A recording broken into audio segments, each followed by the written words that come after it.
Good morning, Mr. Bio. You speak English, right? Yes. Okay. Shh.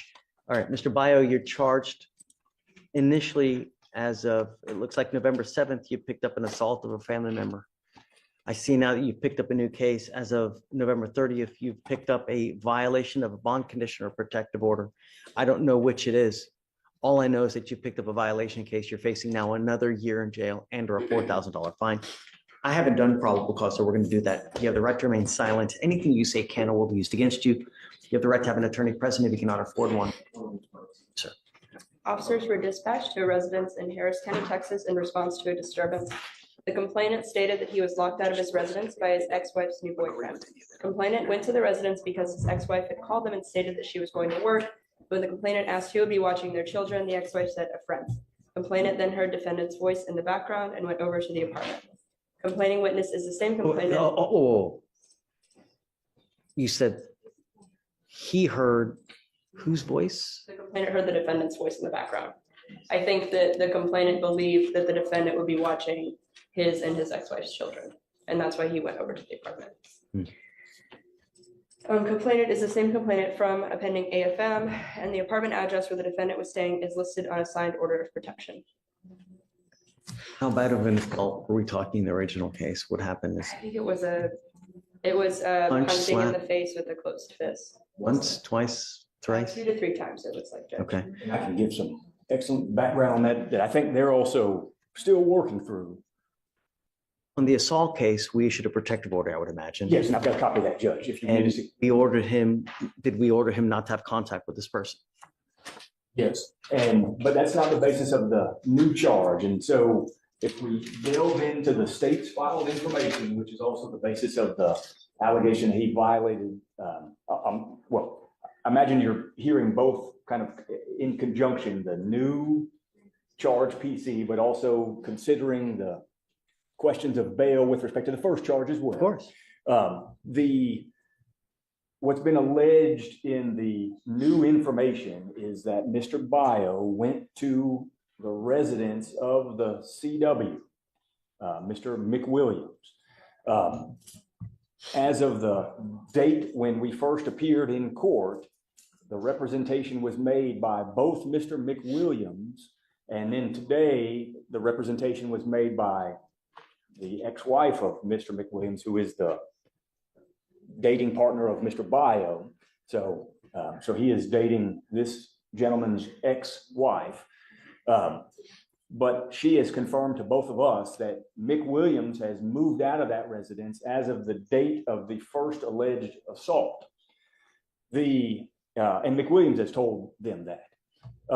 They have been unable to reach McWilliams as of recently. But in the RIP call information, McWilliams confirms, I moved out that day and do not live at the address that's at issue in this VPO case. If you look at the filed information in that VPO case, it's a necessary ingredient of that allegation that McWilliams lived at that address. It specifically says it in the last line.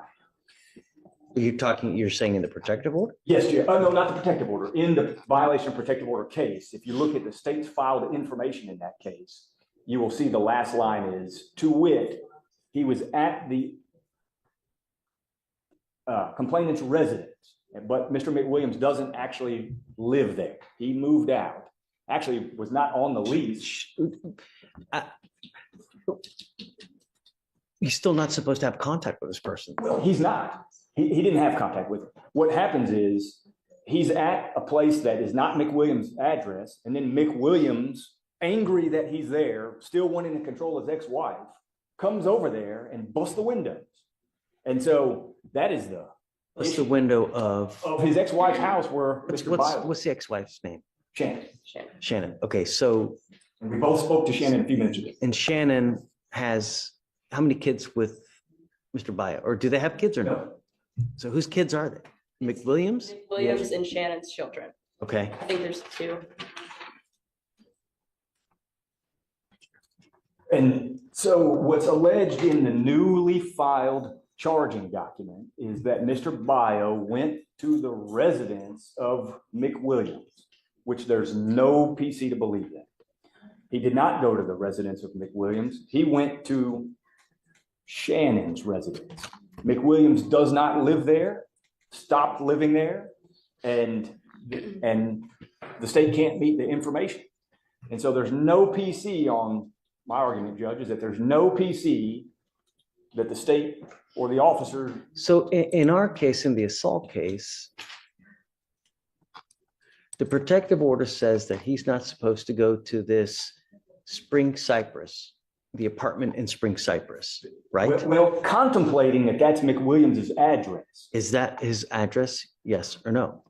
That is no longer his address, Judge. Okay. When that was filed, I imagine that was the original apartment, but on the Because a lot of day, times they never updated. They just put the original apartment where it happened at, and they always assume that it's this, you know, just. so that's no longer the address. Mr. McWilliams moved out of that address on the day of the incident, and he told Okay. me he moved out.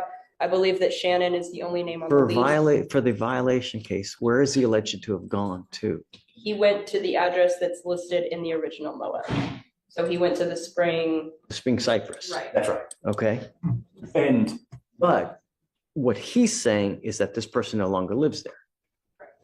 well, that's what McWilliams told the state. And that's what Shannon has told both the state and myself. And that is what our full understanding is. Now, I know that address is listed in the protective order, but what's contemplated by the protective order is don't go to a place where McWilliams lives. And McWilliams is not living at the Spring But Cypress. the problem is that we also have this address there because he could always go back. Well, He may not live there. Maybe he lives there partially. Maybe he comes and goes. what So told us was he was he is kicked out. also as a preventative measure so that we don't want you to actually or accidentally bump into this person. And that's why we have this there, is that he did live there at one time. Perhaps he may go back. He left an article of clothing. He left pizza there, or whatever it may be. Well, what's really happening is he wants to go back and continue harassing his ex-wife. And that is what Shannon has represented, I think, to both of them. I wasn't privy to their phone call, certainly what was represented to me. And What do you want? well, I want no PC to be found on the violation of protective order charge because an element of that offense that's been alleged is that Mr. Bio went to the residence of McWilliams. McWilliams does not live there. It's not his residence. So there's no PC to believe that that element is met. What do you think? Judge, I don't know, on this matter, I gotta think, expressed in the order is that address was PC, but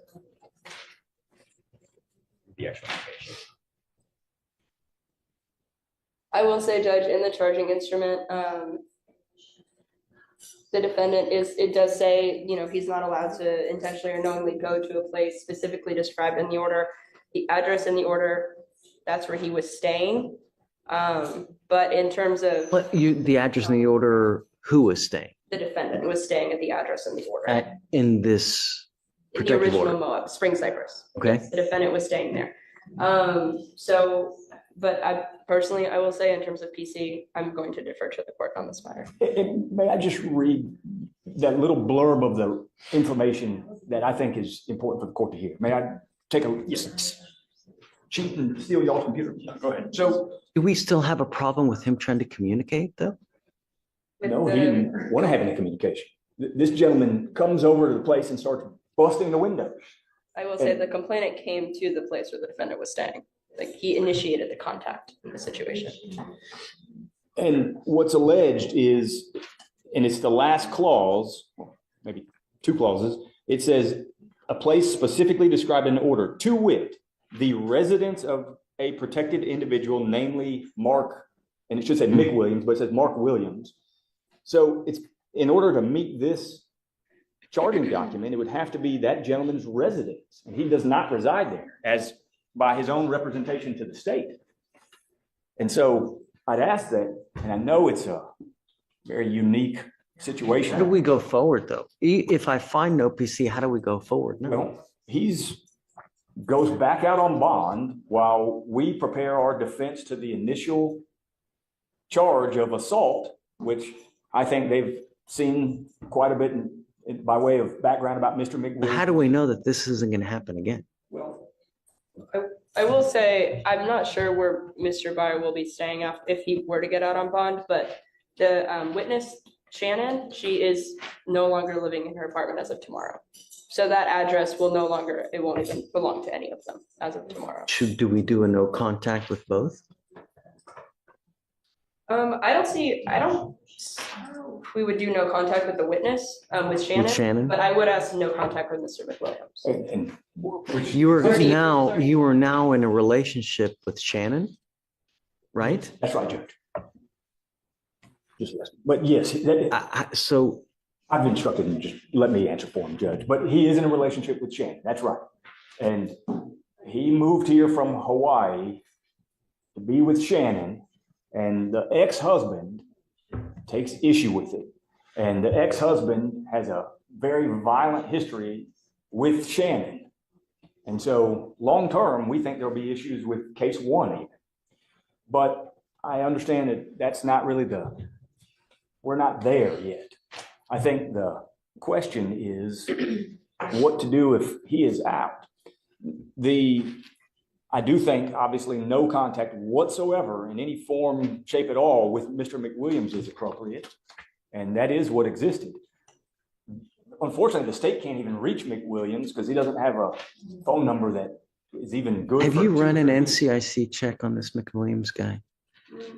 We can see his in-county criminal history, but I can run a new check on it. You see, I mean, And I don't want to be Pretty incorrect, expensive. but I think he's got violent history with Shannon. But maybe Judge, when you get to be my age, it's hard to remember all the details. But I think I recall that, but maybe I'm mistaken.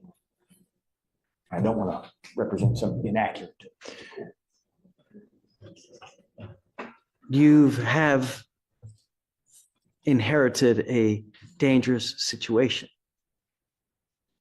And Mr. Bio, you need to be very careful.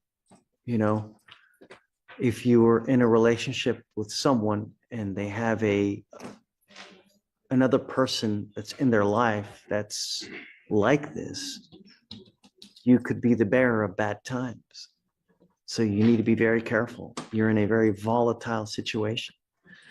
So you need to be careful going forward because it really could just could go out of control. You may need to get a protective order yourself.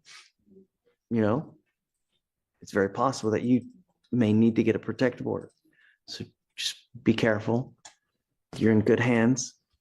You ever have any issues, just reach out to Brian. We can always help you out as well.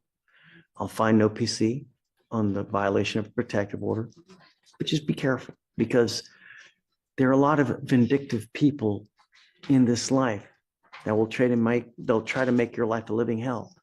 And you being on bond in this case, they can do that. They can say, hey man, he's doing this to me. He's threatening me. He's doing that. And if an officer doesn't know any better and they come up and they see that have this open assault, they may never take your word. They may never even speak to you. They'll just put you in county. So you gotta be careful. You know, you're in good hands. We'll help you out for as much as we can. Okay. Okay. So I'll find OPC on the, And I think, Judge, on the violation case. And I'm not going to revoke your bond on the original assault case, Mr. Bio, but you got to be careful, man. You know? and Judge, I think you should also have him give his updated address to pretrial would be appropriate as well. Okay. And I think there's probably somehow make a notation in everywhere so that we know where. This is where the case gets interesting. The entire probable cause argument hinges on one question. Did the protected person actually live at that address? If not, the state may be missing a critical element of the offense. Shannon lives.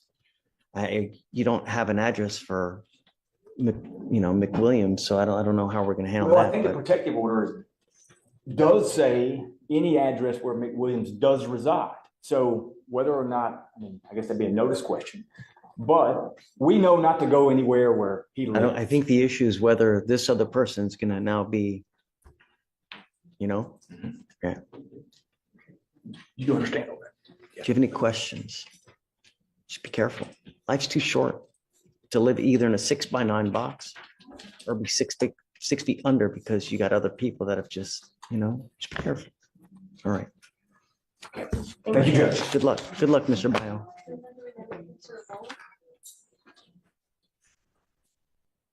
When does it expire? Oh, do you want me to, hey, do you want me to amend this if this is where he's going to go live? Well, I think he's moving out tomorrow. Well, she's moving out tomorrow. Yes, Judge, she's being evicted. I know, but Well, yes. Smoke Sure. tells If him that he he goes there goes back tonight. to this place. You're telling me that he lives there, right? Well, I'm telling you that McWilliams doesn't live there. And, No, but you're also telling me that he lives there. I mean, well, he should have the right to be there, yes. And where's he gonna go? No. well, let me find out. I'll give you the correct address. And then, then I'm gonna take this off if he's gonna go back here. Yes.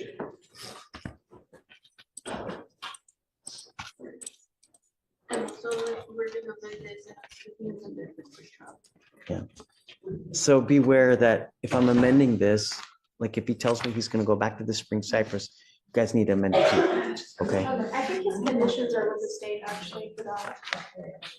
But I don't want the same thing to happen like what happened. Yes, I double checked into it, and then I went ahead and did continued supervision on the PR bond that we supervised for the PDR you got, and then I deactivated the DPO.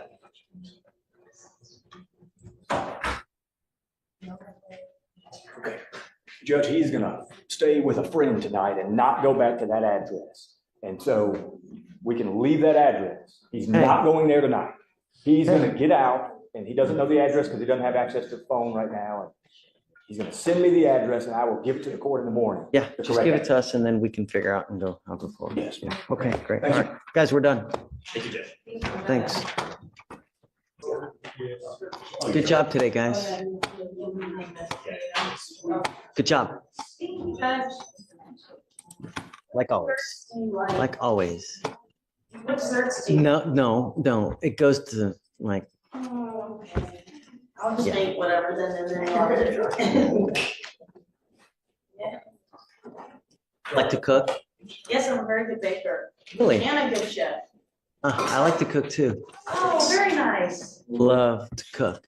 There's just no time now with a job, but For a profession, it was awful, but at home, it's great, well, then they don't complain. If you do it as a profession, people like. It's nonstop bitching and complaining and I Yes. want my food for free. Forget it.